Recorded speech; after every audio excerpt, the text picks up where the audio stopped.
Hey everyone, Cadaver Kelly here, and today I'm going to start to introduce you to my record collection with my top 10 Proto-Goth records. I'm going to turn these countdowns into a series because I have a lot of records, probably in the neighborhood of 300 or 400.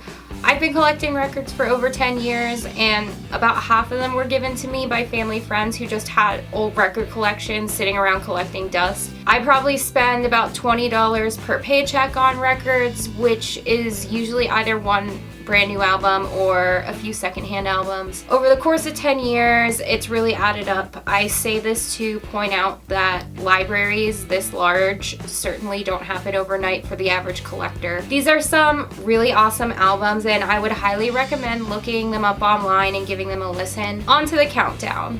When I say proto-goth, I'm talking about early post-punk that doesn't quite fall into the goth style template with its sound, but was influential or prominent in some way on the goth subculture. Record number 10 is Love Will Tear Us Apart by Joy Division. Now, as much as I love this single with all of my heart, I had to put it at the number 10 spot because I can't justify comparing it to a full-length album. Joy Division is about as proto-goth as you can get. Their sound was so influential on so many bands to follow. The band was actually around before the goth subculture took place and ended in May of 1980 with the death of frontman Ian Curtis. The single was actually released a month after that. The remaining members of Joy Division went on to become New Order, which is one of the most commercially successful new wave bands of all time. This record actually didn't come with a proper album sleeve, it just came with this flimsy plastic cover, so at some point I think I might get a sleeve and DIY it. If I do that, I'll make a video about it because sometimes you do find records in record shops that are missing covers and are just in flimsy plastic or paper sleeves. Record number 9 is Prince Charming by Adam and the Ants. I absolutely love Adam and the Ants. Their sound is not exactly goth, but Adam Ant and all of his associated music projects are still pretty prolific in the goth subculture, and this is one of my favorite post-punk bands outside of gothic post-punk. This album was released in 1981. My favorite track off this album is Stand and Deliver. This record is actually a 45, which is why it's so small compared to the other records, but that's okay because the turntables I have are both 3 speeds, so they can play 45s. Record number 8 is The First Flower by Play Dead. This album was released in 1983, so the goth subculture was already around, but it was still in the early years, and I think that Play Dead had a meaningful impact on the subculture, even though their sound doesn't quite fit the goth mold. That's why I feel it belongs in this list. This album is post-punk, but also sounds like it takes some cues from really early metal bands like Black Sabbath. My favorite tracks off the album are The Tenant and In Silence. Record number 7 is Closer by Joy Division. Now, I already went through my whole spiel on Joy Division's place in this list with number 10. This was their second and last full-length studio album and was released in July of 1980, 2 months after Ian Curtis died. My favorite tracks off this album are Decades and 24 Hours. Record number 6 is Dirk Wears White Socks by Adam and the Ants. This one was released in 1979. As I said earlier in the video, I love Adam and the Ants overall, but this album, Dirk Wears White Socks, is a little darker, a little grittier, and you can hear the punk influences more than the other albums by this band. This has got to be my favorite Adam and the Ants album. My favorite track off this album is probably a tie between 9 Plan Failed and Never Trust a Man with Egg on His Face. Record number 5 is Hee Haw by The Birthday Party. It was released in 1979. This album is absolutely incredible. I'm actually okay with this album being labeled as goth. I personally consider it more in that proto-goth category, but I think there's definitely some style choices in the music that are consistent with some of the goth style templates, so this is one of those bands that I don't really nitpick. The same thing goes for Joy Division, actually.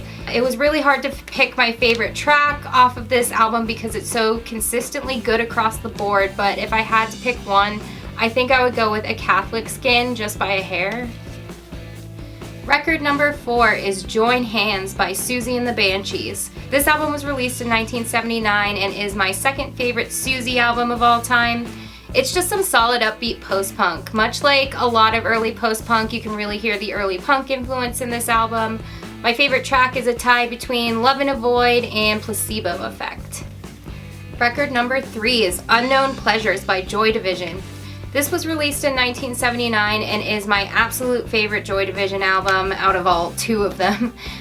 It's kind of tiny on this particular cover, but you probably recognize the cover art because merchandise for it is all over the place, but there's a reason for that. The album is just that good. Not only is it one of my favorite Proto-Goth albums, but it is one of my favorite albums of any category of music.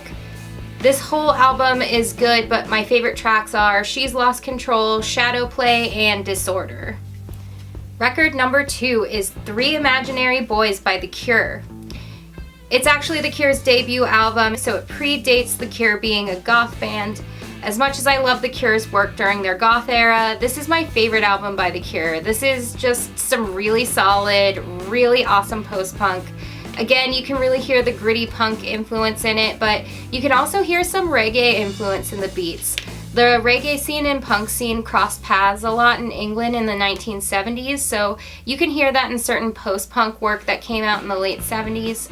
I love this album so much. The whole thing is just so good. There are actually 5 songs on this album that are pretty much tied for my favorite, and they are Accuracy, Grinding Halt, Object, Fire in Cairo, and It's Not You. I have so many good memories attached to this album. It's so overlooked for how good it is. Finally, my number 1 pick for Proto-Goth Records is The Scream by Siouxsie and the Banshees. This was Siouxsie and the Banshees' debut album and was released in 1978. Not only is this my favorite Proto-Goth record of all time, but it is my favorite album of all time in any category.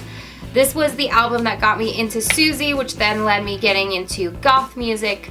I can't put into words how much I love this album. I have 6 favorite tracks off this album that I can't pick between, so brace yourselves everyone, here they are. Jigsaw Feeling, Overground, Carcass, Metal Postcard, Nicotine Stain, and Suburban Relapse. The only track on this album I'm not that wild about is Helter Skelter, but that's actually a cover of a Beatles song, so it's not like it was an original Banshees song anyway. Overall, this album is so good. For those of my viewers that have been in the goth subculture for a while, I'm sure these albums are nothing new to you, but for anyone who's just getting into it, this music is such a great foundation to kind of understand the basis of what was happening right before we got this explosion of early goth music. Actually, I think half of these were from 1979, so that was definitely a very good year in music. I will continue to do these top 10 record countdowns for categories of goth music and other related music categories, so hopefully some of you enjoy these types of videos. It's a great way for me to recommend some essentials for beginners, and it's also a way for the more experienced goths to kind of hear my take on some of the tried and true staples. Let me know your thoughts on this new series in the comments. I upload once a week, so I may get one of these up every 2 months or so. But that does it for this video. Thank you so much for watching, and I hope to see you in my next video.